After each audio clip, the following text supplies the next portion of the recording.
Today, I'll introduce you to Candy Durr, who is the acquisitions editor for Stackpole Books, and Emily Vollmer. And Emily is the publisher for Stackpole. And if you stay till the end of this interview, I have a surprise giveaway for you. You don't want to miss that. Hi, welcome to Fiber Chats. My name is Irina. I'm the host here, and I'm bringing you two very interesting ladies today. They're the editor and the publicist for Stackpole. And I have two books from that I got from H&H. One is from Melissa Lipman, and the other one is from a friend of mine, Razan Fleischauer, called Cozy Coastal Knits. And you guys published both of those books. How does one become a publisher or an editor? Was there a fiber story before that? So I do publicity and marketing. I did not take what one would call traditional college path. It took me maybe more than one attempt, but I ended up with a degree in technical communication. And I was working as a receptionist during the pandemic, actually. And I was looking at jobs online. And I think for a lot of people, publishing is the dream, but you don't think you're actually going to find a job in that. And I did.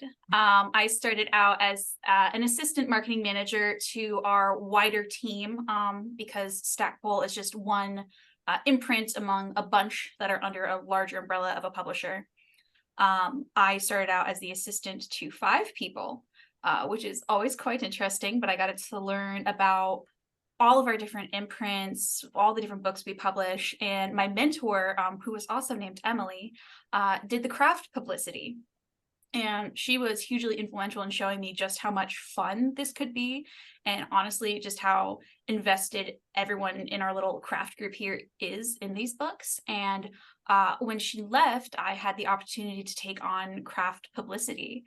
And I know personally, crafting has been like, it's a multi-generational thing in my family. Like I have painted ceramics and cross stitches from my great-grandmother. We have crafts from my grandmother. My mom is a painter and a knitter. And then me, my niche has been found in crochet, which while I already knew how to knit and cross stitch and paint and sculpt and all of the artsy things before coming to Stackpole. When I first started here, I decided I was going to learn how to crochet because I got to work with all these cool crochet authors and I wanted to be able to talk to them about what they do.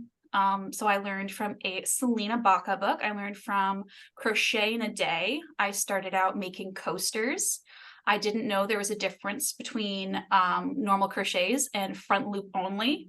So I have a lot of front loop only star coasters in not coordinated color schemes. But from that, I was hooked, and it's just been such a joy to get to work with all these great books and crafts. And while my heart lies in crochet, I have experience with almost everything we publish. So, Candy, how about you? Tell me your story. Sure. So I started out at Stackpole Books many years ago as an intern.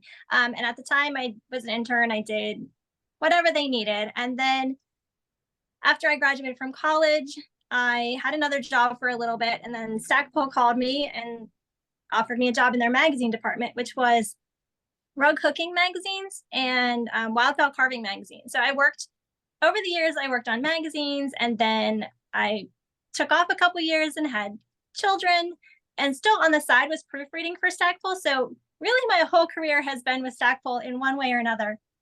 When I came back, I worked on Rug Cooking magazine again. Then an opening was in the craft book department. And so, I was like, oh, me. And they actually were already thinking about me for that job when it opened up. They were like, oh, Candy would be perfect for that. So I moved over into book publishing at that point and have been acquiring in craft books since 2015-ish or so. I would say as far as crafts themselves, I am a multi-craftual. Pretty much if we've done a book on it, I've tried it. Every time I work on a book, I get I just like to learn new things. So I get very into just my mind wants to know how it works, wants to try it. So I have pretty much all of the craft supplies that you can imagine for weaving. I have a loom, I have a spinning wheel, I knit, I crochet. I've done jewelry making. I have a house full of craft supplies and I love crafts. And yeah, so that's my sort of, I'm in the right industry. I love books. I've always been a reader. My major in college was English, just because I wanted to go to college and, read. And so I was a literature major. I got to read books. So books and crafting really have come together in my career. So I interview designers, and most designers at one point or another of their life, they're thinking about publishing a book. It's a dream for majority of the designers out there. But when I talk to them, they either concerned that they're not good enough yet, or that they don't have enough patterns to publish, or that nobody will want to read that book.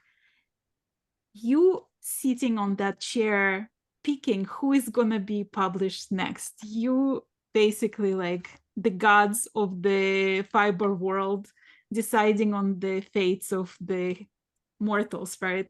How do you decide? How do you make this decision? Like, how do you choose between the submissions? Sure. So they first come to me. I'm the only craft acquisitions editor. So anything that comes into the company for crafts comes to me. So I'm sort of the first, I guess, gate that they would need to come through. So I look at the proposals, I consult with others, and then also usually I talk to our publisher, Judith Schnell. She is the Stackpole Books publisher. I meet with her every month. And so I go over with her new ideas, if I think they're good ideas that we can make work. I talk with her about it. She's kind of the next, pathway to get through. She likes it.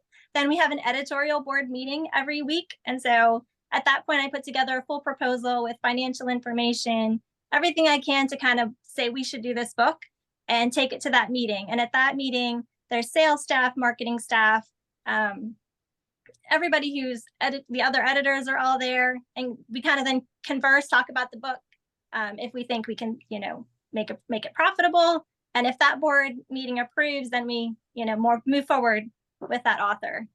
Well, when the author comes to you with the proposal, how detailed of the proposal are we talking about? Like, have they already finished writing that book? Did they start writing that book? Is that just like general idea proposal? In what shape and form do they submit their proposal to you?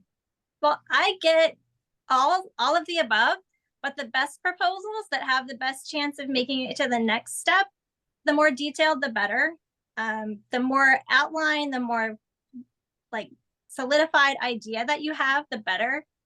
Because I do see a lot of proposals that needs to really give me an idea, not just, I want to write a knitting book, I want to write a crochet book. It needs to say, what's different about this book? Why should this book be published? Visuals are always helpful. I want to see pictures of your designs, things that you've done. If you have social media or websites, all of that is helpful. Market analysis is always helpful. Like the best proposals include what other books are out there on this topic? Why is mine different? Why is mine going to stand out? And all of those things, if they have a social media presence, if they have a website, the more detail you can give me, the better the chances. After proposal has gone through Candy and before we get it to our editorial board, she'll send it around internally. And so in marketing, I get to look at it. We have some salespeople who get to look at them. Sometimes I'll just bump it around to my friends in the company who maybe aren't crafters, but it's like, what would make you interested in learning this craft? And is it this? And can I tell you, my favorite thing to see in a proposal is a color scheme. Because if you are at the point where you know what specific colors you want your book to be, you have a vision. And that is so convincing, knowing that like down to the colors and fonts, I am prepared. Well, I was talking to a few people who recently published the book, and they were saying how it's wonderful to work with the publishing house because you get a lot of ideas of things that you haven't thought about it yet, right? But on the other hand, you don't want to let them influence you much. You have to stand your ground. You have to know what you're trying to say. And even if it's not conventional wisdom, it's something you're trying to convey, right? How do you achieve that balance? How do you let the writer keep their voice, but also instill your vision for that? I always look at it as a partnership. We discuss like up front, what's the author's vision. We try to maintain that while also bringing our expertise, because we have published a lot of books and know what works better than what doesn't work. So, and we talk about this up front before we sign a book, like, do we have the same vision? Are we working towards the same, end product and that kind of thing? But it's always a partnership, and we always consider what the author thinks, how they see their book, and when we do sample layout pages, they see those pages before we go on with the whole book. So they're involved in the whole process. How long is the process from like submitting that proposal until you like hold it in your hands? From the time they submit the proposal, we allow, it depends on where they're at in the process, usually allow about a year for them to write the book. And then on our end, it takes us a year to publish. So it's usually about 2 years, depending on, like, if you have a book ready to go and we sign it, it takes us a year, typically. So it just depends on when you turn it in. So Emily, tell me, like, from the point of the book is being published, like then you take over, right? And how do you go about marketing that book? Yes. So I usually get involved in a book, ideally 9 months out. And I usually am working more in depth with the author 6 to 3 months out. And I know that kind of sounds like a short time frame, but you got to think from the time you see an ad or a post about an upcoming book to it actually coming out, you want to hit that sweet spot of it's still fresh in your mind and you're interested and it hasn't been forgotten in a cart on a bookstore somewhere. So we get involved in marketing on a much shorter time frame. And what I always say to my authors is, you are the SME. You are the subject matter expert here. No one knows your book, your content, and therefore your audience better than you. And I can come to you, and if you want me to give you an outline of this is what previous authors have done, this was their timeline, this is how often they posted, this is how many events they did, this is how many reviews we got, I can always do that. But what works for one author might not work for another. And you have to think, at the end of the day, what would make you as a crafter want to purchase a book? And how can we work towards that? How would we get it in front of the yous of the world? So we have some authors who are they're more, once the book is completed, like they're pretty happy. They have a standard set of how often they push out information about it. Some who are happy enough to just hand it off to us and be like, be free, have fun with this. And then others who are deeply involved in every step of the promotional process.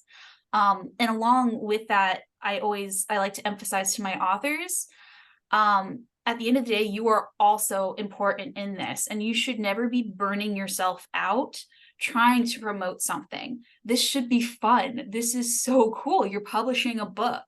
And I think that enthusiasm and love for what you're doing will come through in your marketing and in your self-promotion. Like during that process, because you work so tightly with the authors, you becoming friends, like you can't help it. I mean, unless you hate the author, you discover it across the... You're trying to catch me in something here. How dare you? I would never admit. I just saw you interacting with some authors at H&H, and it was obvious, like the support and love and enthusiasm for those authors.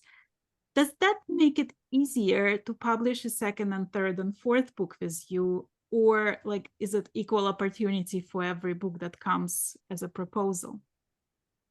Yeah, we have repeat authors. If an author's good to work with, their books do well, and they want to write more, we do. I mean, we have several authors who are repeat authors. So I guess it probably does give you a little bit more of a leg up because we have the background. If your books are selling, when I go to those edit board meetings, I have a nice history to show of this author's books have sold well in the past. So yeah, for sure. I know for me, kind of one of the running jokes here is that I have some of the easiest authors because crafters are just more chill in general because we have a creative outlet. which makes it very fun. I will say I have on occasion fully fangirled out on authors, which is deeply embarrassing, and I've decided to own it. Like, you put me on a Zoom with Selena Baca and I will just not know what to say because I'm so excited.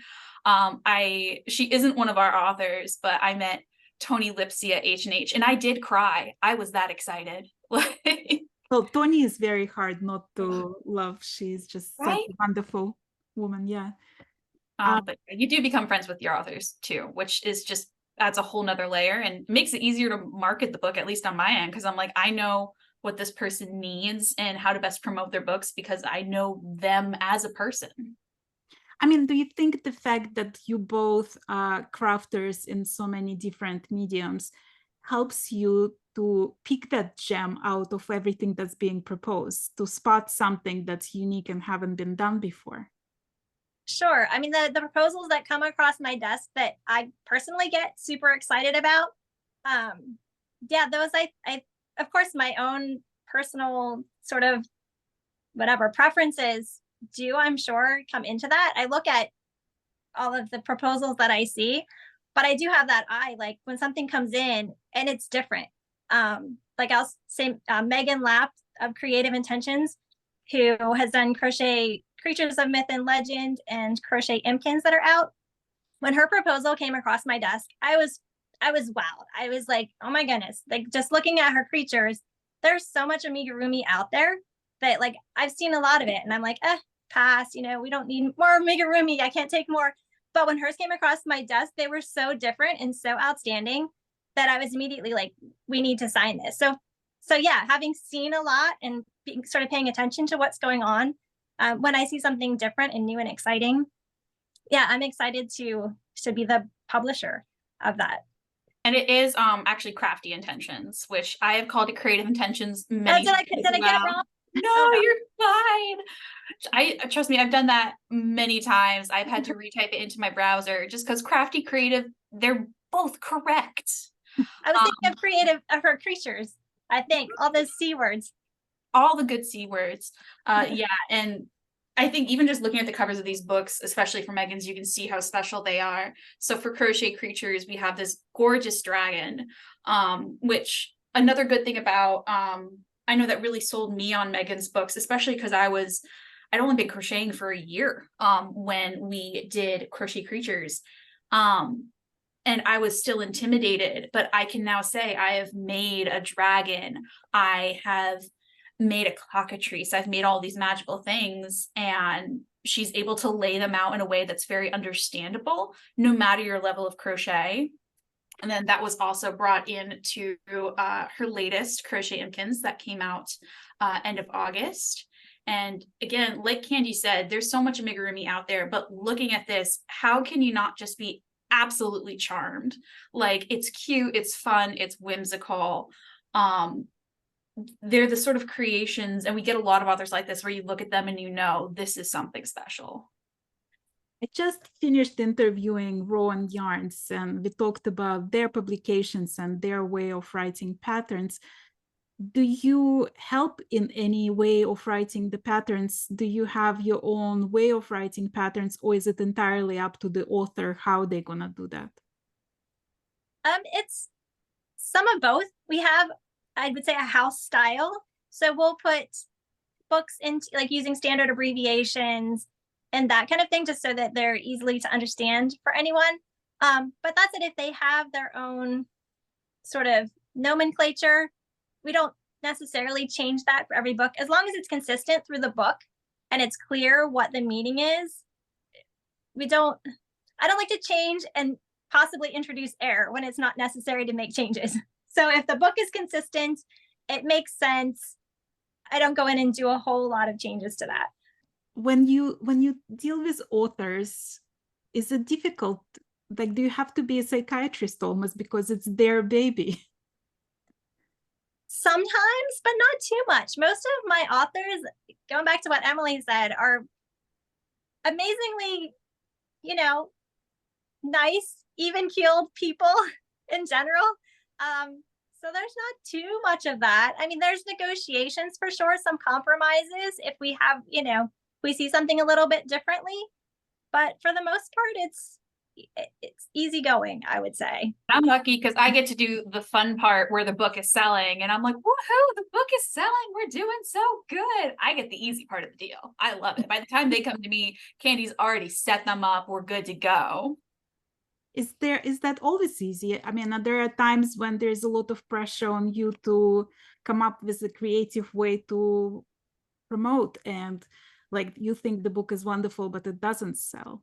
That can happen, and it can be really disappointing when you see a book that you really loved and think that the concept is just so cool, and sometimes the timing isn't quite there. So one example of this would be, so I was not with Stackpole at the beginning of the pandemic, but we had some books during that period that I was told of that were really well loved, but just because of everything that was going on in the world, it didn't happen. And we've sort of been going back and almost post promoting some of those titles that we know could be really cool.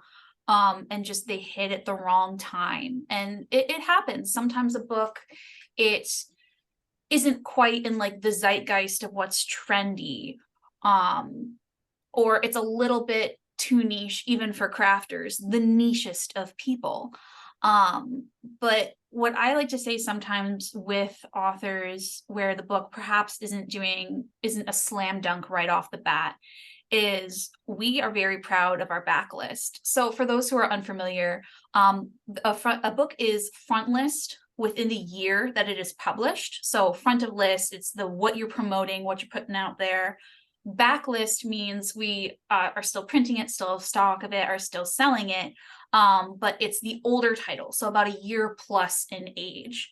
And just because a book doesn't sell out, huge bestseller right off the bat in front list, it could become a backlist hit. And some books over the course of multiple years become mainstays of our imprint, of stores. And so there's more than one way for a book to succeed, I think. Is there like a typical way you promote the book, or is it always like evolving science kind of thing? There's definitely a little bit of always an evolving science, but I can talk you through our sort of basic process. And this is a process that we go through not just for craft books, but Stackpole Books. We are an imprint of Globe Pequot, a larger publisher. There are a couple other imprints. They all do different genres of books. So this is something similar that we do for all of them. And then we tailor our promotional strategies towards the genre. So crafts, it starts off with, I reach out to the author, see if they'd like to talk through their strategy and how they want the book to be promoted. We will present these books to our own salespeople at something called a sales conference so that they all get familiar with the book well before it is published. What is it about? Who will it appeal to? What are we excited about? What are the key selling points?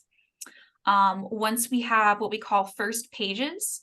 So these are when we have the pages all laid out in a nice PDF from InDesign, and they can be shared for review purposes, but it's not the final product. There's some technical editing that still needs to be done. Maybe a few things are going to be changed or moved around, but it's close enough to the final product that we can get pretty good reviews of it. We'll submit it to trade review organizations such as Library Journal and Publishers Weekly. We can also start submitting it to some places like Needlework Retailer. They do editorial placements.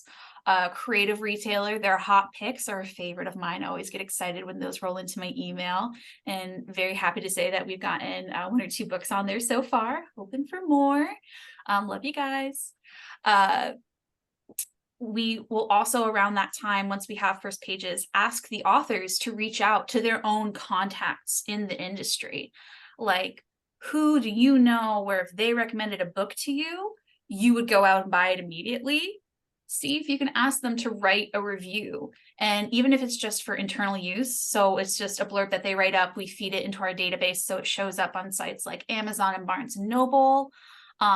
Or it could be something where they write about it or post about it on their social media or website. That's all extremely valuable because there's the trade marketing, like with those trade reviewers, but then word of mouth within the craft community is just, it's so huge. Like we all have those books that a friend recommended to us and we couldn't imagine not having in our libraries anymore. And so tapping into that is key. And that's where it's an evolving science comes in, because you're going to find different crafters and different interests in different places. One example of that I think would really be back to my pile of books on my desk. Homegrown Flax and Cotton by Cindy Connor. Absolutely lovely, lovely human being. I love getting emails from her because she always gives me a life update, and I love hearing about what she's making, what fiber festivals she's been to. But Homegrown Flax and Cotton turns out was sort of an untapped niche because people are getting so much deeper into crafts and into the process of making their clothing from seed to shirt. And so that book has been popular not just in crafting and fiber circles, but also in the sustainability movement. And she's had a lot of success with people who just want to live more sustainably, who want to invest in slow fashion, which is not something that we had previously really pushed into. And from there, we realized like all of this crafting is not just a hobby, it's a skill. So that's now a market that we promote a little bit more to that perhaps we didn't before just because we weren't as aware of it. Well, to continue on the same conversation, when I met Roseanne, and she actually local to me, so we've met at the local yarn store. So she did this thing where she like moved it out of her bag to show me the first copy that she got before it was even published. And she was like, you know, I just published this book. And I was immediately like, I was introducing her to the owner of the store, and I was like, how about we'll do a book signing here? And why won't you come to my channel and we'll talk about this book and you'll tell me your story? And until today, Roseanne keeps telling me that like people who saw that interview invite her to teach classes in their yarn stores and like tell her that they saw her in this interview.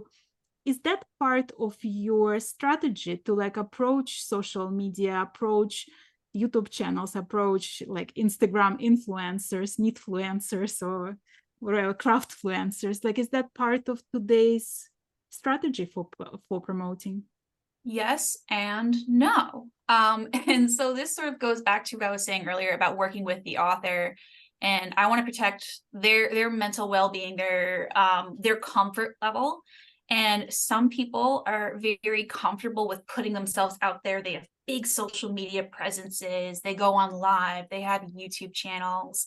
They collab with other craft creators and influencers.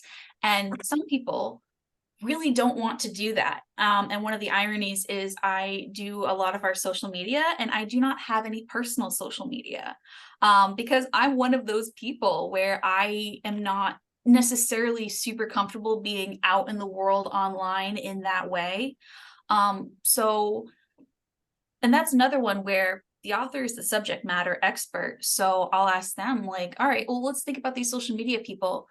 Who would you be excited to see promoting your work? Who would you be excited to get a review from? Let me know. Do you have a personal connection? Would it be better for you to reach out? Would it be better for me to reach out? It all depends on the author and their comfort level. And it is cool when we get to connect with a creator or an influencer. One that I can think of off the top of my head, I want to say is Tanya from Tanflow Designs or Tanflow Creations, who was a big fan of Megan Lapp. And Megan gave me her name and was like, hey, I think you should reach out to this person, see if they'd like a review copy. And I reached out to her and there was a little bit of that. She was so excited. She's like, I can't believe Megan knows who I am. And I'm like, of course she does. Your work is awesome and you're a huge fan of her books. And it's been great connecting with someone like that. And that's another thing with like the word of mouth at social media. You don't necessarily need to be connecting with massive influencers with hundreds of thousands of followers.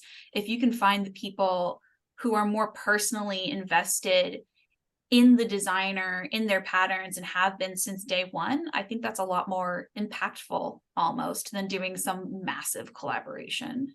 Right. Candy, you mentioned that people submit you the proposals and you look through those proposals. Do you ever reach out these proposals to the authors? Do you ever try to snag an author and convince them to write a book with you? Sometimes I would say not as often, and a lot of the time it's because my time is limited, so I don't really on a regular day have a lot of time to go looking for authors. I'm just very busy with the ones that I have. But that said, if I see something when I'm at a show or that's intriguing, I'll talk to people and, you know, put that bug in their ear. I would say like, hey, have you ever thought about writing a book? Like what you're doing is really cool.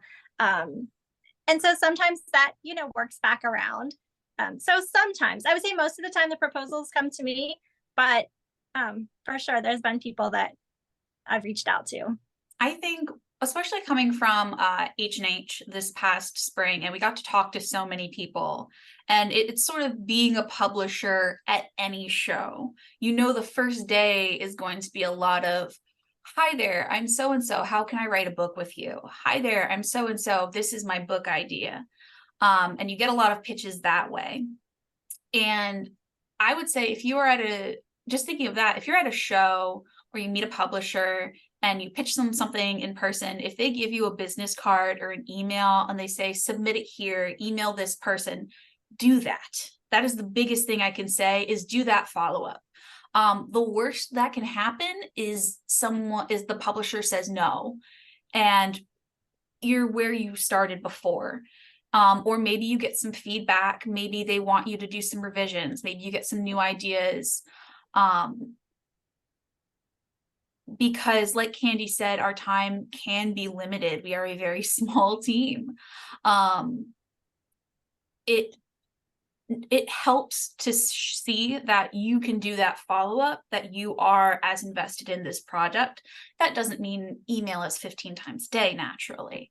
But if you just send that one email follow-up from a show where you're like, hey, I'm so-and-so, we met here, we talked about this and that, it was great talking to you. Remind me what the submission guidelines are. That can be very helpful because it shows like, okay, this person is invested, like they are ready to pursue this beyond just, I hope this person says yes when I talk to them for the first time. Well, you mentioned that you're looking for originality and something that hasn't been done before. However, like in crafts, almost everything has been done, right? So it's really difficult to be truly original and out of the box. I mean, especially with something like, let's say, baby knits or sweater designs or something, another 10 shawls, right? Eventually, like all of them look somewhat similar, like you've seen something like that at some point somewhere. What would catch your eye? Like, what are you really looking for in those submissions? Those submissions are getting harder, honestly, because of the internet competition. It's harder to sell strictly a pattern book. It's harder to sell. A lot of the books that we sell have some sort of teaching element. They're teaching something. They're teaching cables. They're teaching color work. They're teaching newer knitters or newer crocheters how to do those things. So those books a lot of times will stand out from just patterns because there is all that competition. So if you're presenting a pattern book, I would say the thing that I look for probably then is the author and how many, like, do they have their own audience? Are there fans? You know, do they have people who are going to buy this book because they love them, because they love their patterns? So there would need to be most of the time something that makes that author stand out, or that something that they're teaching, that they're bringing to the table that's not really just patterns, because there are so many out there. It's more competitive than it has been in the past right now. And I mean, I can see that because like, I know I'm like, this is the third time I'm showing this book, but in this book by Roseanne, there is a lot of like almost third of it is about how to substitute different yarns. And I felt like that was really priceless because even experienced knitters don't necessarily know how exactly go about substituting yarn. And she went like so in depth in this book. And I felt like it wasn't about the patterns necessarily, it was about all the information besides the patterns that was in this book? Sure. That is something that made her proposal stand out for sure. Right. Yeah. And with the proliferation of like online tutorials and stuff like that too, that instructional content can be so helpful because I'm someone who I have YouTube tutorial patterns in my folders. I have PDFs that I've purchased through Ravelry and Ribbler and Etsy, and I have books. Having books that go into some of the techniques on how to do specific things can be so nice because I don't have to skip to a certain point in a video or like dig through a pile of papers to find it. So it's almost like, especially books that have that instructional aspect, can inform your work with other designers' patterns. We love instructional booklets and things like that. We love instructional sections. It's so great to be able to build out your library in that way. Like I said, I learned to crochet from a Selena Baca book, and I still refer to that book all the time for just refreshing myself on techniques because it has one of those in-depth sections. Tell me some secrets, share some trade secrets with me. What's coming up? What's in the works?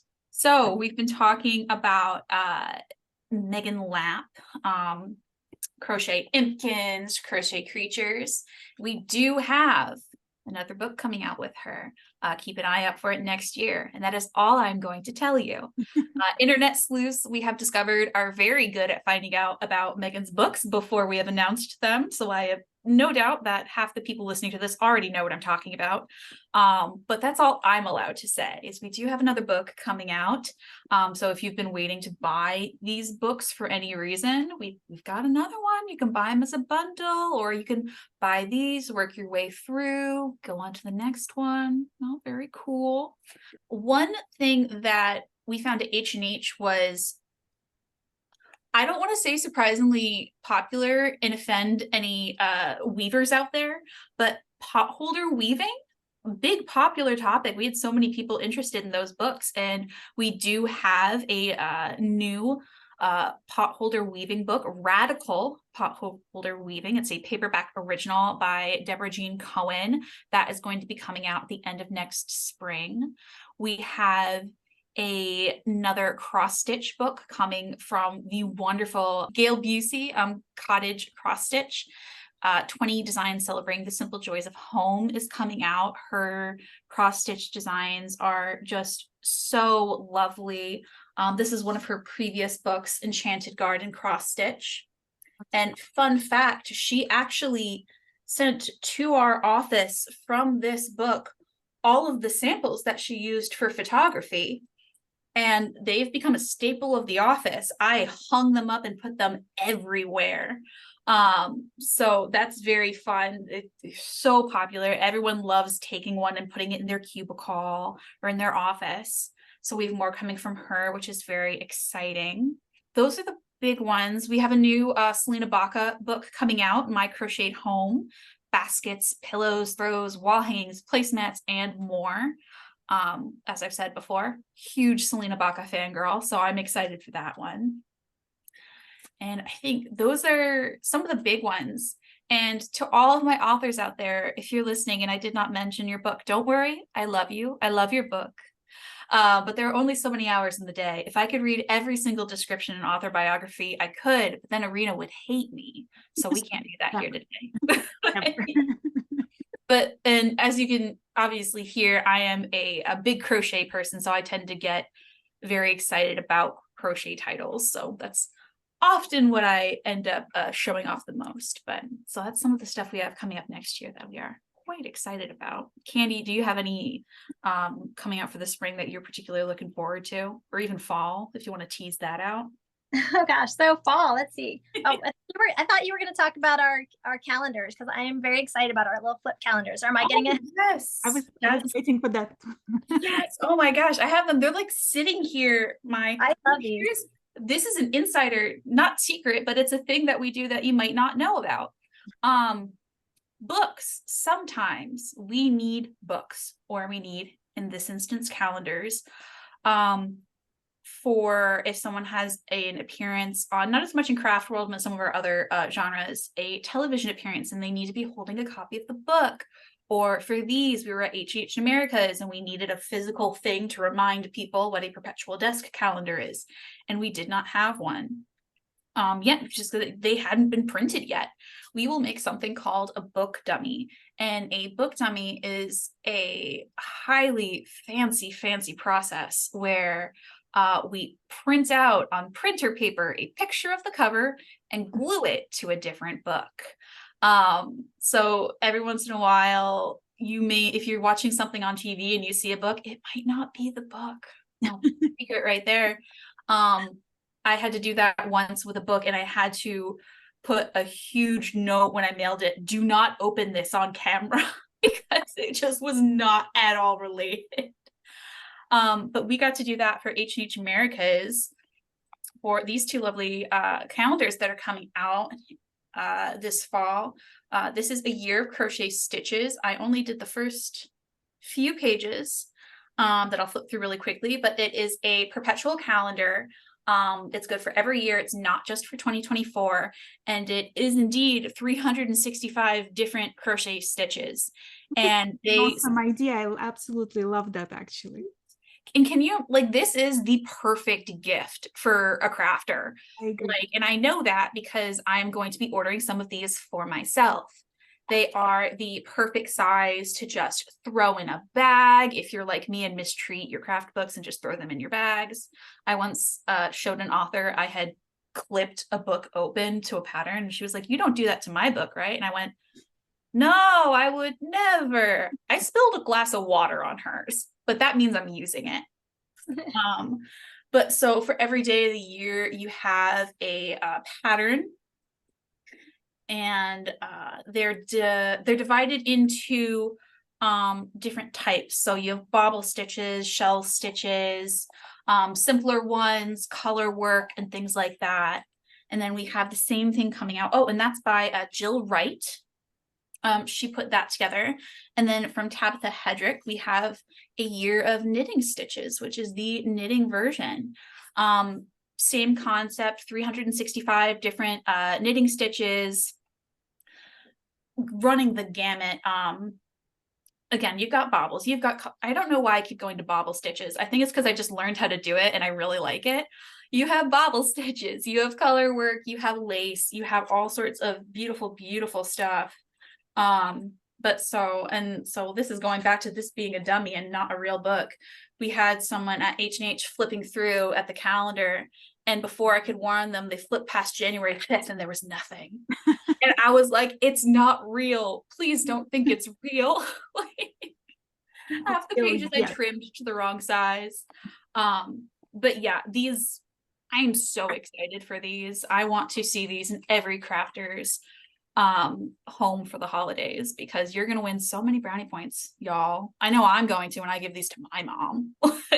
That sounds like a perfect gift, actually. We're very excited to be working with Arena and Fiber Chats. We are going to be doing a big bundle giveaway, and we can tell you right now, it's a good one. It's gonna be a nice, hefty, heavy box if you win this bundle giveaway, and we're excited. It's gonna be a good one. So as Emily mentioned, Stackpole is giving my viewers a whole bundle of books. They will include Complete Crochet Handbook, InstaKnits for Baby, a year of knitting stitches that Emily showed us, and the new knitting stitch dictionary. And all you have to do to participate in this giveaway is just leave a comment under this video. Your comment will be your entry into the giveaway. I will announce the winners this Sunday. Best of luck and happy crafting. Well, thank you so much, ladies. Thank you for being my guests today. Thank you for your generous offer of this giveaway. And you guys don't want to miss that one. It sounds really exciting. And I was so happy to learn about all the inner works of Stackpole and how you decide on all this, which books to publish and how it goes. Thank you so very much. Thank you very much for having us. Yes, thank you. Thank you for convincing us, because we're definitely on the, we may come off as gregarious, but a little bit on the introverted side. But we were talking about earlier, the one good way to get us talking is to talk about crafts. So this is the perfect outlet for us.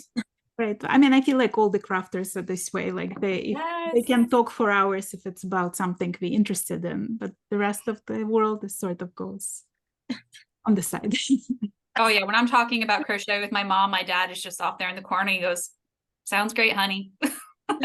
Yeah. My family just rolls up their eyes and slowly backs away.